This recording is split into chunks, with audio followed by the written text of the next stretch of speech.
El día de hoy vamos a ver nosotros el tema de fortaleza espiritual.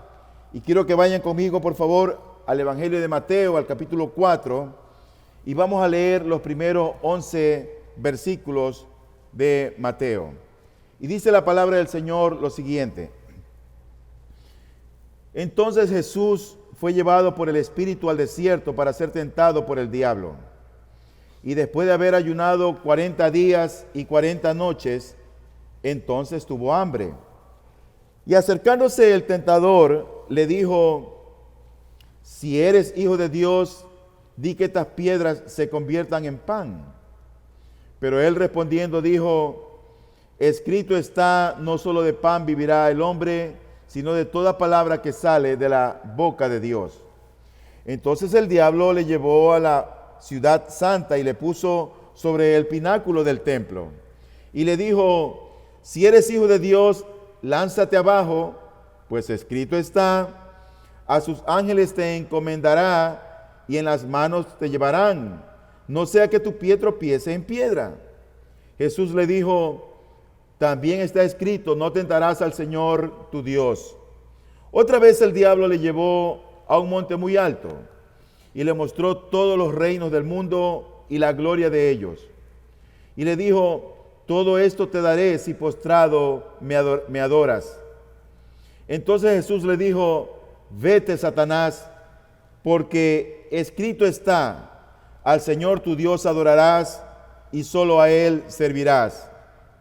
El diablo entonces le dejó, y he aquí ángeles vinieron y le servían.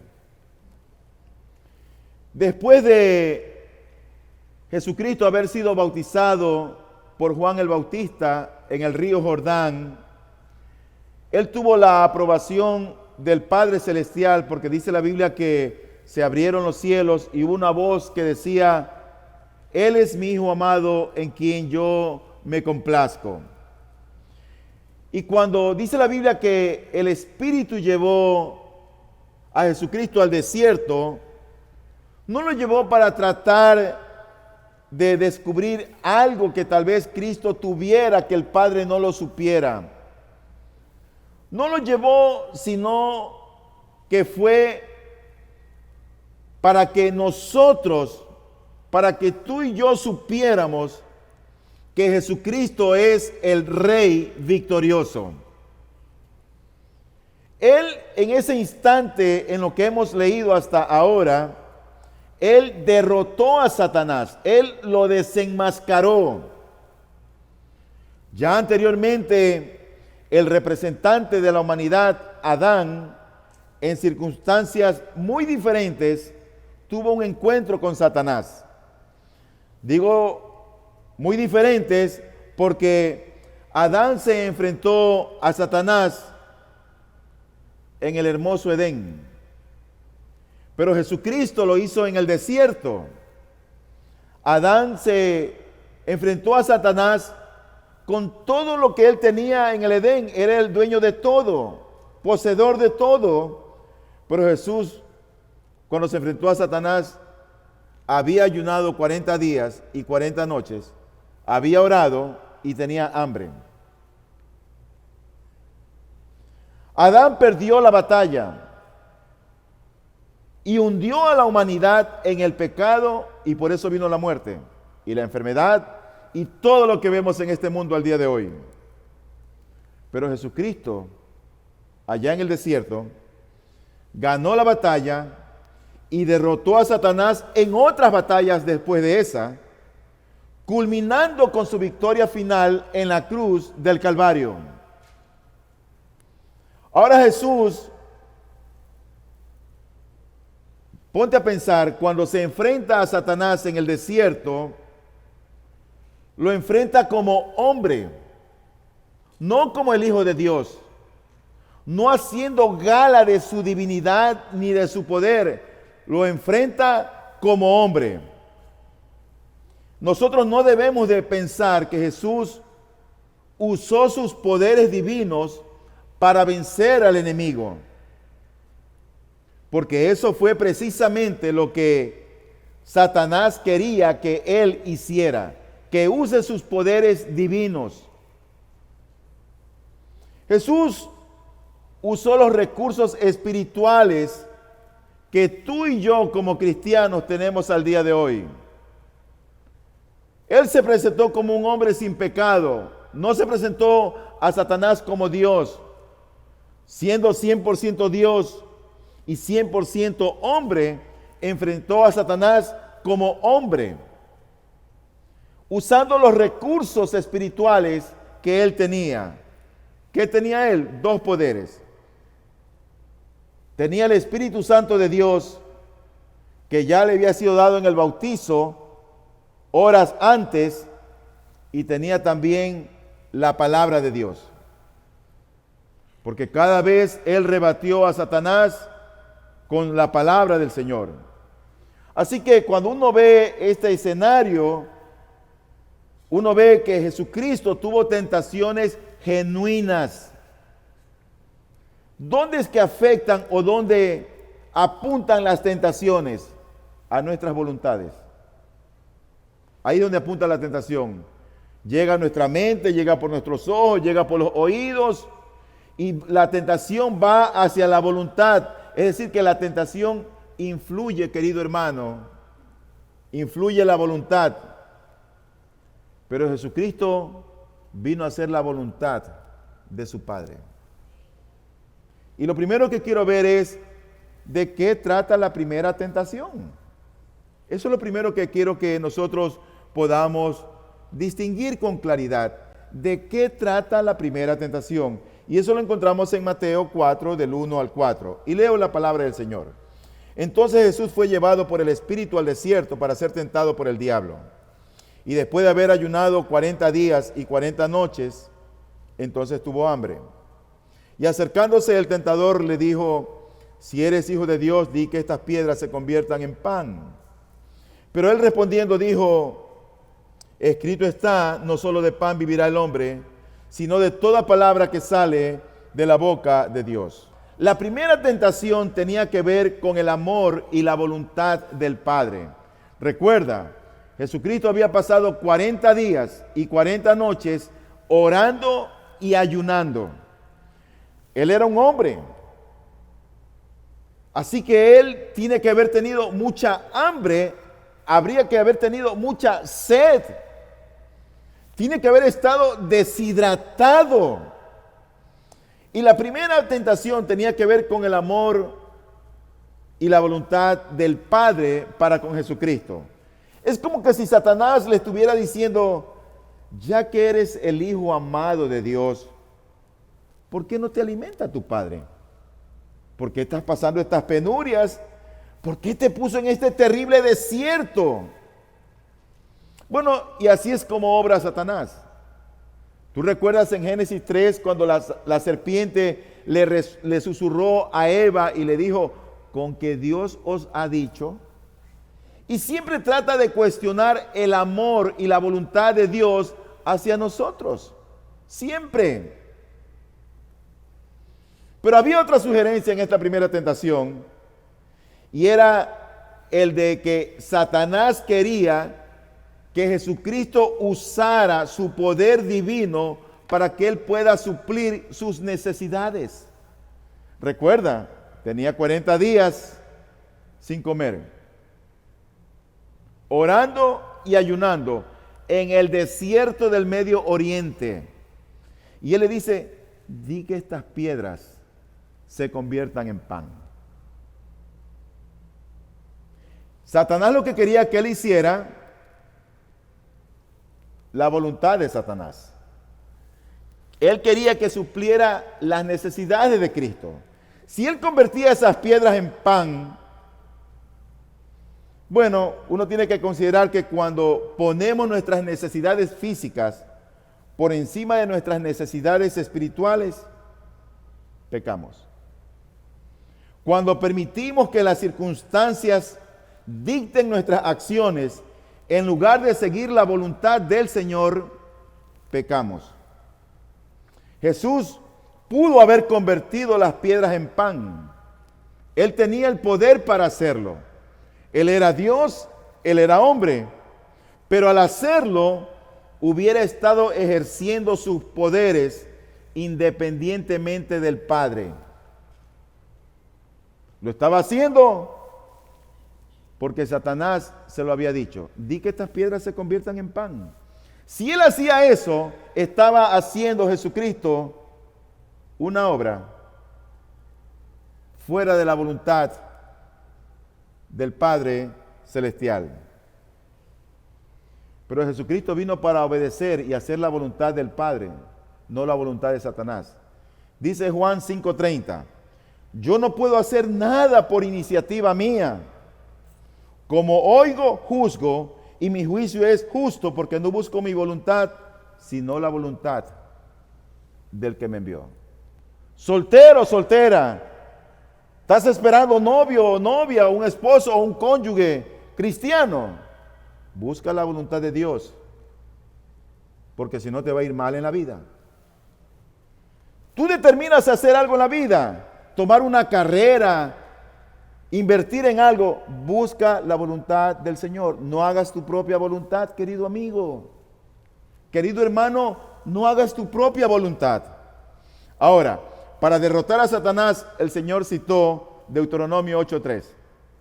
Dice Deuteronomio 8:3, y te humilló y te dejó tener hambre y te alimentó con el maná que no conocías, ni tus padres habían conocido, para hacerte entender que el hombre no solo vive de pan, sino que vive de todo lo que procede de la boca del Señor. Eso es una referencia al pueblo de Israel. El pueblo de Israel fue llevado por el desierto, no tenían que comer. ¿Y sabes qué lo hizo el Señor? Ellos estaban preocupados por el hambre, por la comida. Y se acordaban del puerro, se acordaban de las hierbas y todo el maltrato que tenían allá. Y el Señor les envía pan del cielo. No solo de pan vivirá el hombre, sino de toda palabra que sale de la boca del Señor. Así que alimentarse con la palabra de Dios y obedecerla es más importante que consumir alimento físico. De hecho, debería ser nuestra comida.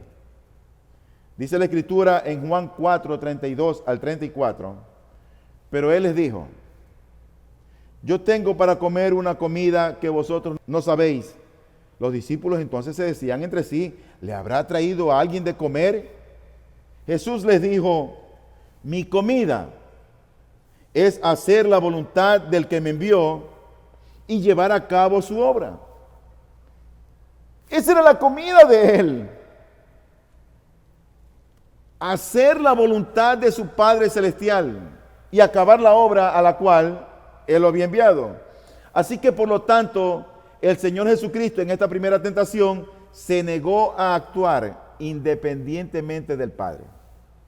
La segunda tentación está en Mateo 4, del 5 al 7. Dice lo siguiente: entonces el diablo le llevó a la ciudad santa y le puso sobre el pináculo del templo.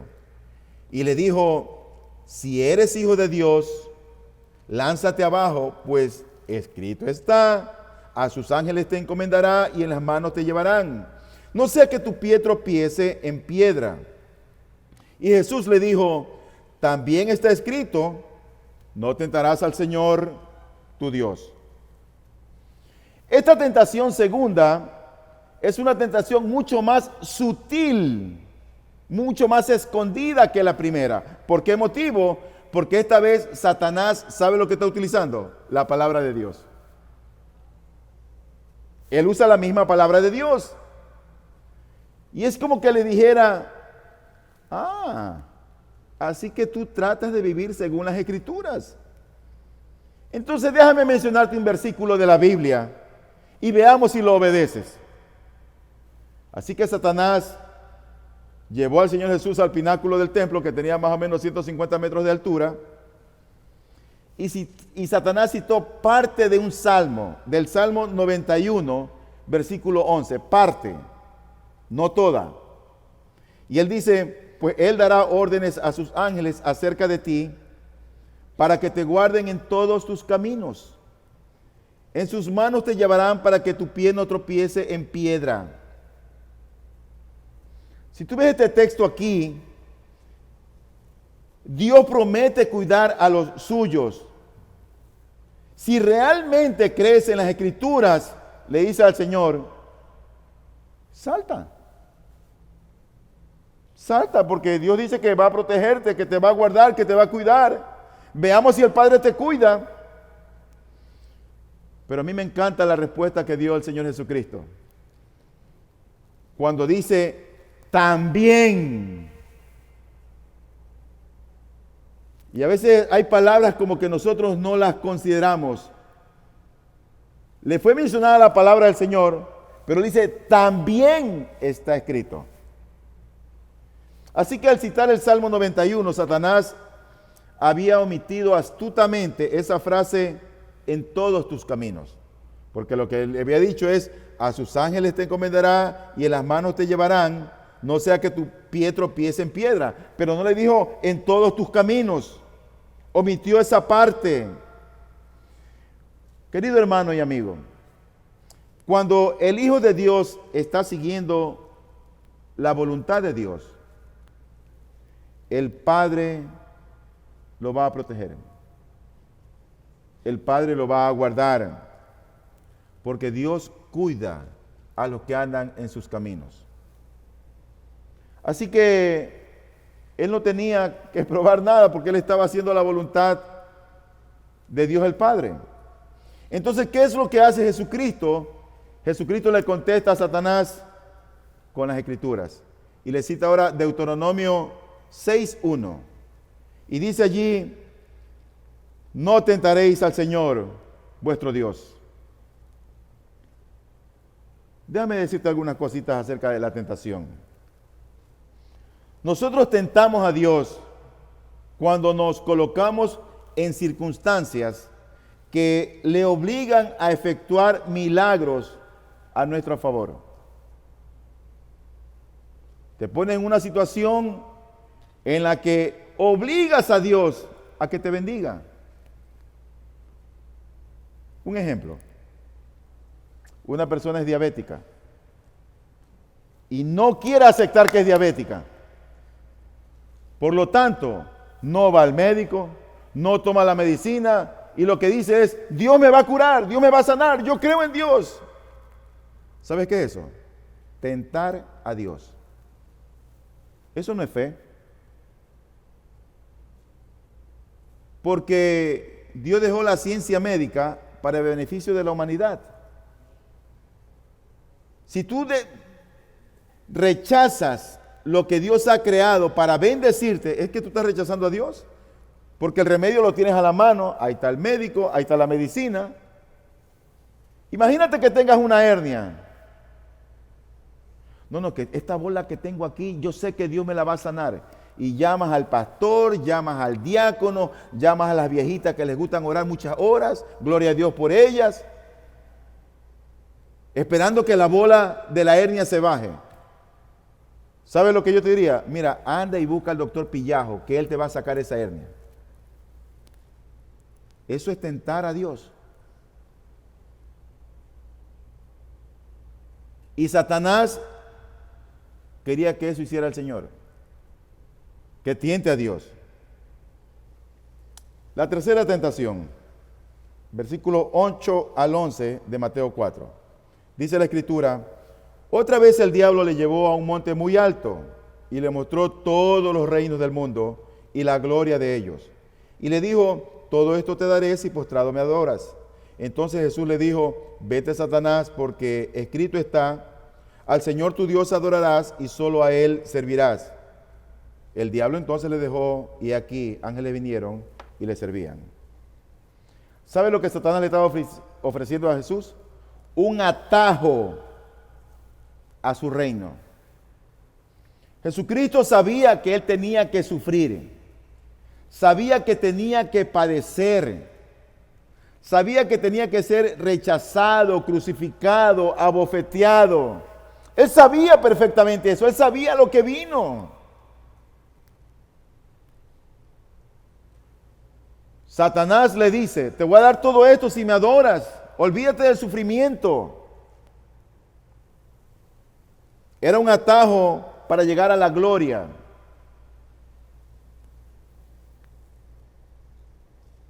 Pero en el cristianismo no hay atajos, querido hermano. Dice Primera de Pedro 5:1: por tanto, a los ancianos entre vosotros exhorto yo, anciano como ellos, y testigo de los padecimientos de Cristo, y también participante de la gloria que ha de ser revelada. ¿Sabes que nosotros como cristianos, en la vida cristiana, somos llamados también a padecer? Vamos a padecer como cristianos. Hay mucha gente que nos va a rechazar, hay gente que va a perder familia, hay gente que no los va a comprender, hay gente que a veces nos va a obligar a que, y nos van a criticar y murmurar contra nosotros. Eso es parte, hermanos, del sufrir el agravio por causa de Cristo. Y si eso tú pasas, eres un bendecido y bienaventurado. Así que cuando tú oyes esos sermones en la televisión de que vas a tener éxito, prosperidad, que Dios te va a bendecir y cero sufrimiento, o como dicen por ahí, pare de sufrir, eso es mentira del infierno.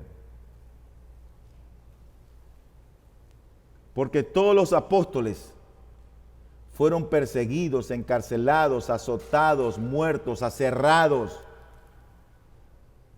Dime, ¿cuál de los creyentes en la Biblia no padeció como cristiano por su fe?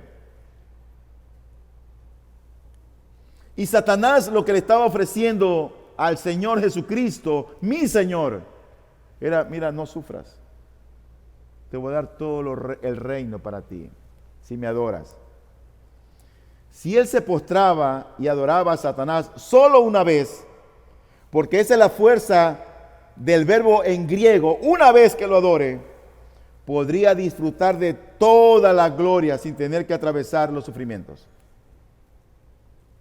Tú sabes que Satanás siempre ha querido ser adorado.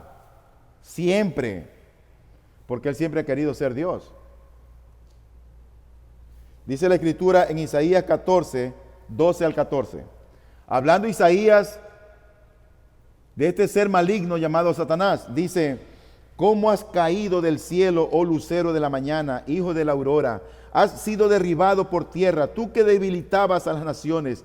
Pero tú dijiste en tu corazón, miren lo que dijo Satanás: subiré al cielo, por encima de las estrellas de Dios levantaré mi trono y me sentaré en el monte de la asamblea, en el extremo norte. Subiré sobre las alturas de las nubes, me haré semejante al Altísimo.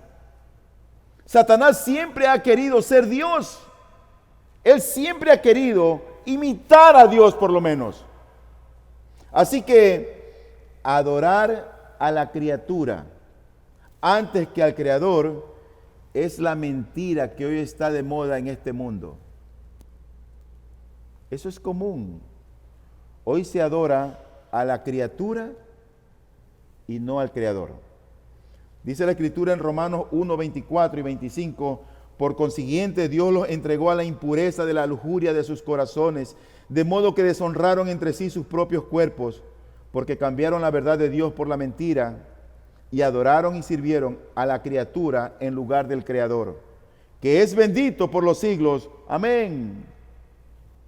Así que, querido hermano y amigo, no hay atajos a la voluntad de Dios.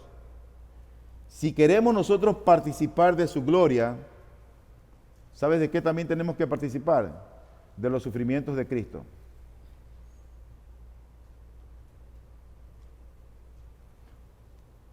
Como que no les gusta esto que les he dicho.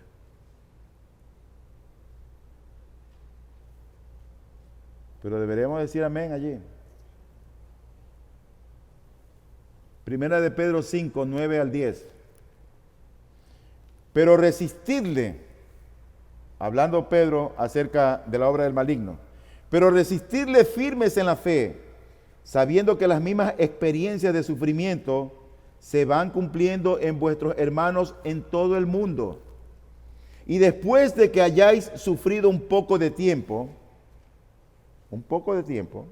el Dios de toda gracia, que os llamó a su gloria eterna en Cristo, Él mismo os perfeccionará, afirmará, fortalecerá y establecerá. Así que como príncipe de este mundo, Satanás podría ofrecerle a Cristo estos reinos. Él podía hacerlo, porque Satanás es el príncipe de este mundo. Todo lo que tú ves en este mundo está gobernado por Satanás. Tú ves la moda, la música, la televisión, todo lo que hay aquí.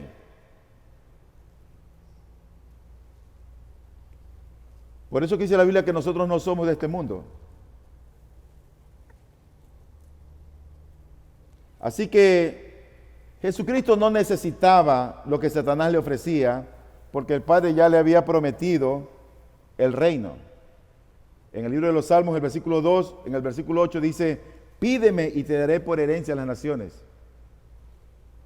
Así que nuestro Señor, ¿cómo salió de esa tentación, de la tercera tentación, cuando le dice él que lo adore? Él replicó con Deuteronomio 6:13, que dice, temerás al Señor tu Dios y a Él adorarás y jurarás por su nombre.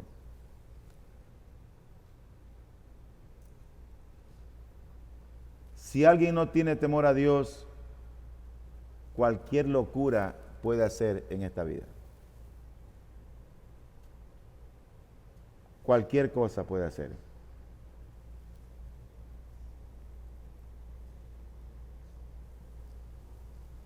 Satanás no le dijo nada acerca del servicio, pero el Señor Jesucristo sabía, Él sabe que nosotros servimos al objeto de lo que adoramos. Si tu adoración está en el trabajo, tú vas a servir al trabajo. Si el centro de tu adoración son tus hijos, tú vas a servir a tus hijos. Tú vas a adorar a tus hijos. Tú vas a adorar tu trabajo. Pero si el centro de tu adoración es Dios, eso es no negociable y tú vas a adorar a Dios. ¿Cuál es el centro de tu adoración? Porque el objeto de lo que nosotros adoramos es a lo que servimos. Si para ti lo más importante en esta vida son tus hijos, pues tú los vas a adorar a ellos y vas a servirlos a ellos. Satanás no mencionó nada de eso. Pero Jesús sabía que el centro de donde está la adoración, o está centrada tu adoración, es allí el objeto de lo que vas a servir y lo que vas a endiosar. Así que Satanás se alejó como un enemigo derrotado, y sin embargo cuando se alejó no dejó de tentar a Jesucristo. Dice la última parte de este versículo, el diablo entonces le dejó y he aquí ángeles vinieron y le servían. Pero en Lucas 4:13 dice, cuando el diablo hubo acabado toda tentación, se alejó de él esperando un tiempo oportuno. Satanás salió con esas tres tentaciones derrotado, acabado, humillado. Pero él no se quedaría quieto. Él seguiría tentando a Cristo. De hecho, ¿sabe a quién usó él para tratar de desanimarlo? Usó a uno de sus apóstoles, a Pedro. Cuando el Señor empieza a hablar de que él iba a morir, que tenía que sufrir, ¿sabe lo que dice? Señor, pero eso que nunca te acontezca. ¿Y sabe lo que le dice Cristo? Quítate de mí, Satanás, porque has puesto tu mirada en las cosas de este mundo, de la tierra, y no en las cosas de Dios. Eso venía de parte de Satanás. Así que después, por medio de la multitud, también Satanás siguió tratando de tentar a Cristo, tratando de hacerlo caer. Después de que Jesucristo hubo derrotado a Satanás, ¿saben para qué estaba listo el Señor? Para empezar su ministerio. Para eso estaba listo. Así que ningún hombre tiene derecho a exigir obediencia a otro si él mismo primeramente no ha sido obediente. A veces nosotros queremos exigir a nuestros hijos algo cuando ven en nosotros un mal ejemplo.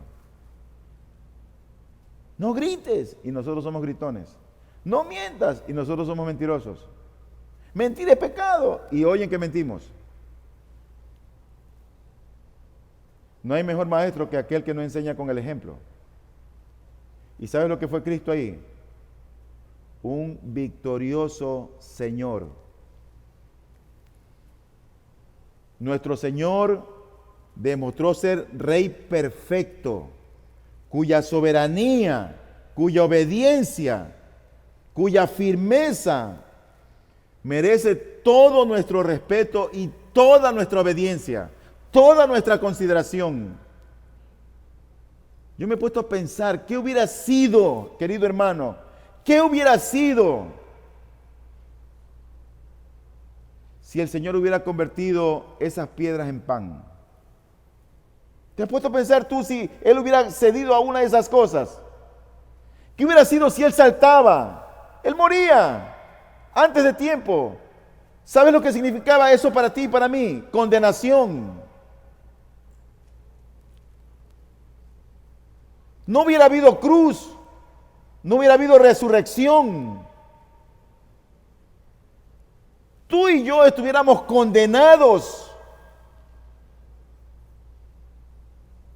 Pero Él no se dio a la tentación por ti y por mí. Pero hay una cosa importante. ¿Cómo es que el Señor pudo soportar esa tentación? ¿Sabes por qué? Porque antes de eso, Él había estado orando.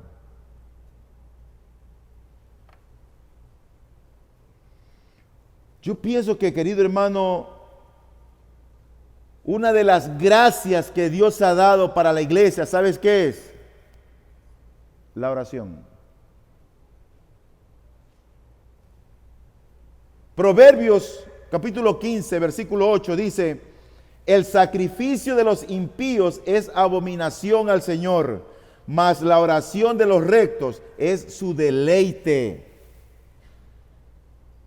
Dios se deleita cuando su pueblo ora, cuando su pueblo le habla a Él. Dios está deleitado. A Dios le agrada eso, a Él le gusta eso.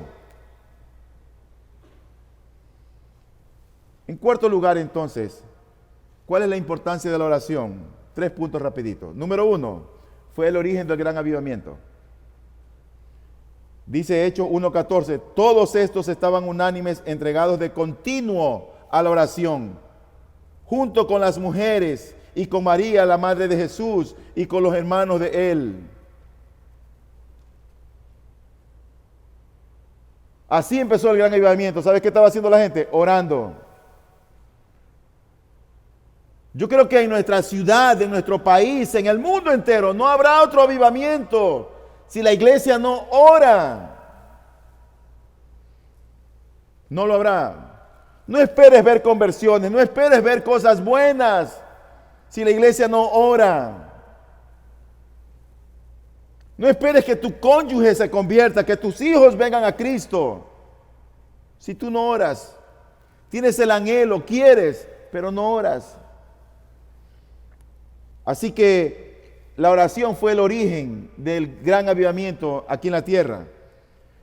Y esa oración trae resultados. Hechos 2:41. Entonces los que habían recibido su palabra fueron bautizados y se añadieron aquel día como 3,000 almas. Oraron, capítulo 1, y se añadieron 3,000 almas y se bautizaron, capítulo 2. Pero se requiere disciplina. Dice Hechos 2:42, y se dedicaban continuamente a las enseñanzas de los apóstoles, a la comunión, al partimiento del pan y a la oración. Pero hay una quinta cosa que quiero mencionar. ¿Por qué debemos orar? Pastor, ¿y por qué debemos orar? Y te vamos a enseñar varias cositas rápido. ¿Sabes por qué? Porque hay un enemigo poderoso e incansable que busca destruirte. Dice Efesios capítulo 6, 10 al 12 y luego el versículo 18. Dice, por lo demás, hermanos, fortaleceos en el Señor y en el poder de su fuerza, revestidos de toda la armadura de Dios para que podáis estar firmes contra las insidias del diablo. Porque nuestra lucha no es contra sangre y carne, sino contra principados, contra potestades, contra los poderes de este mundo de tinieblas, contra las huestes espirituales de maldad en las regiones celestes. Con toda oración y súplica orad en todo tiempo en el Espíritu, y así velad con toda perseverancia y súplica por todos los santos.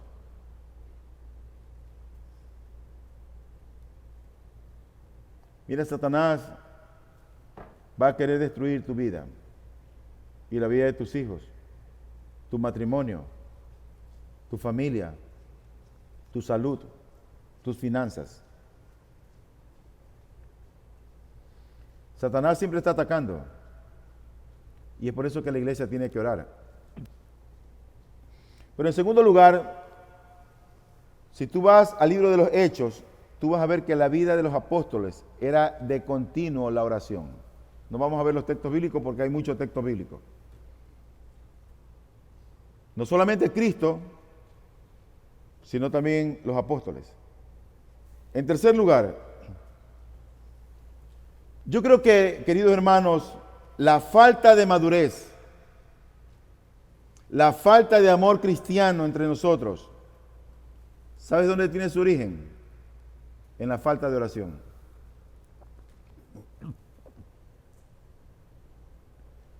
Esas personas que muchas veces son inconformes, que todo critican, esas personas que se resienten de la nada, por lo general son personas que no tienen una vida de oración. En cuarto lugar,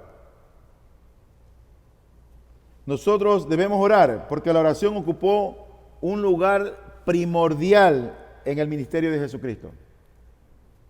¿Sabes lo que hacía Cristo cuando Él estaba con sus discípulos? Llegaba un momento que buscaba estar solo. Y no es que se iba a pensar, Él iba a orar, a conversar con su Padre Celestial. Mira los ejemplos de la Biblia.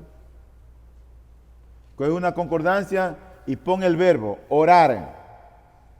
Y mira cuántas derivaciones en adjetivos, en sustantivos salen del verbo orar, como oración, como orando, y vas a ver, la lista es extensa. En quinto lugar, ¿por qué tenemos que orar? Porque el ministerio actual del Señor Jesucristo es la intercesión. En el libro de Hebreos, en el capítulo 7, versículo 25, dice la Biblia, por lo cual Él también es poderoso para salvar para siempre a los que por medio de Él se acercan a Dios, puesto que vive perpetuamente para interceder por ellos. ¿Sabes cuál es el ministerio actual del Señor Jesucristo? Interceder por nosotros. Él lo que está haciendo ahora es orando por ti y por mí. Él es un intercesor a nuestro favor. ¿No te hace sentir eso bien?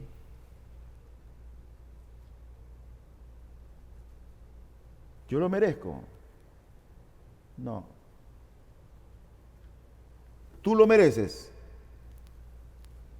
Tampoco. ¿Tus hijos lo merecen? Nadie en este salón lo merece.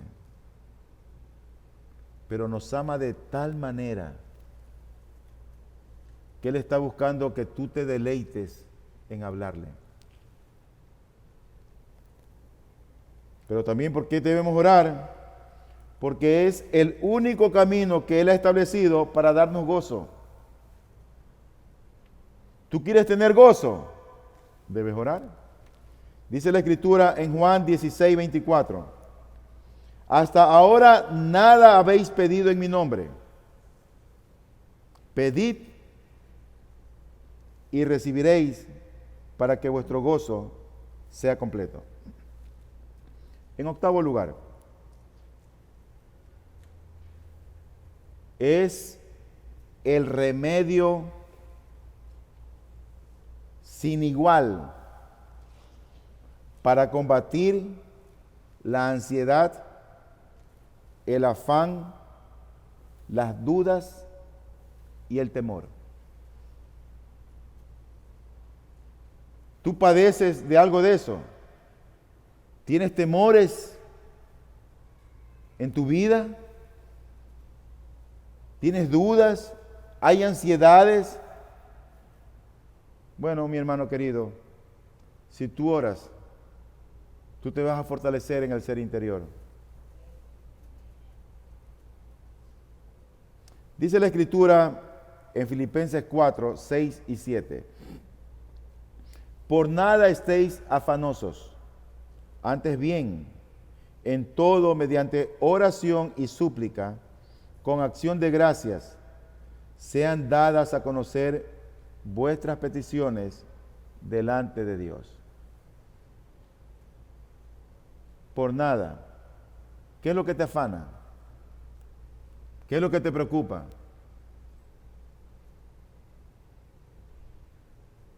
Por nada estéis afanosos, si no sean conocidas vuestras peticiones mediante oración. Y mira lo que dice el versículo 7, ahí está el resultado. Y la paz de Dios, que sobrepasa todo entendimiento, guardará vuestros corazones y vuestras mentes en Cristo Jesús. Si tan solo oras. En resumen, en sexto lugar, Jesucristo oró a su Padre antes de empezar su ministerio terrenal. Y eso a mí me deja entrever algo importante. Lo que iba a empezar de ahí en adelante era sumamente importante. ¿Y sabe lo que él hizo? Oró a su Padre. Pero también Jesucristo, en esto que hemos leído, vimos que hablaba el lenguaje del cielo. Él no solamente oró, sino que él también citó las Escrituras. Él las conocía. Y a pesar de orar y a pesar de conocer las Escrituras, fue tentado. Eso a mí y a ti debe decirnos muchos. No importa cuánta Biblia tú conozcas. No importa cuántos años lleves en el Evangelio. Si Cristo, siendo el Hijo de Dios, conociendo las Escrituras, teniendo una vida de oración, fue tentado, ¿quiénes somos nosotros para no ser tentados?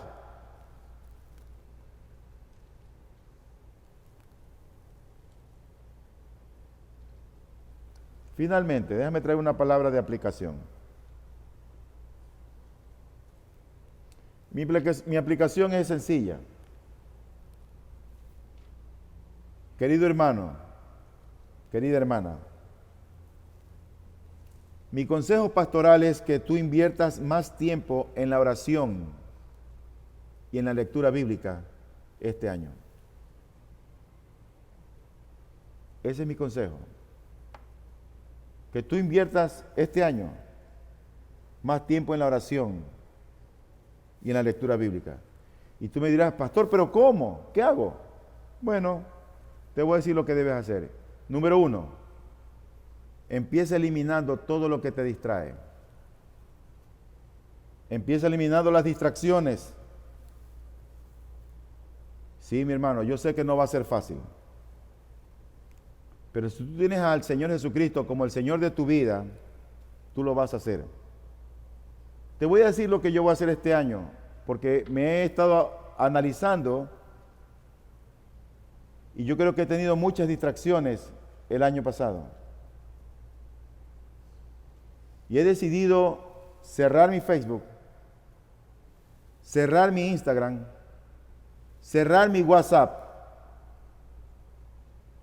Yo el otro día viendo en el teléfono, gracias a Dios porque manda un resumen de cuánto tú inviertes cuando estás en las redes sociales. Y me quedé aterrado viendo que en un día tenía 2 horas 11 minutos que había visto en el día. Yo dije, pero Dios mío, es que yo en 2 horas puedo leerme 40 páginas de un libro. Puedo estudiar algo que me ayude a mí. Así que yo voy a lamentar si tú no me puedes contactar por WhatsApp, pero mi teléfono va a estar abierto. Y mi correo electrónico también. Pero yo voy a desaparecer de las redes sociales este día martes. Digo el martes porque tengo algunas cosas todavía que enviar y estoy esperando algunas comunicaciones particulares. Pero déjame decirte otro secreto. Y espero que no se lo digas a nadie. Pero este año, ¿sabes qué noté? Que mi esposa oró más que el pastor.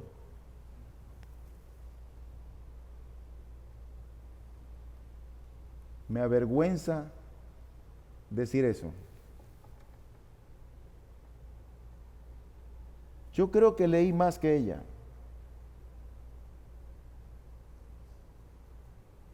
Pero yo estoy seguro que ella oró más que mí.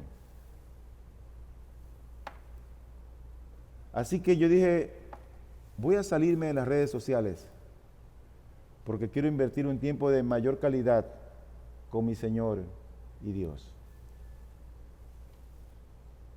Así que esa es mi estrategia para eliminar todo lo que me distrae. Pero en segundo lugar, ¿qué más hay que hacer? Establece un horario. Establece un horario. Es decir, te pregunto yo, ¿la oración es parte de tu agenda diaria o no? ¿La oración está en tu agenda, querido hermano?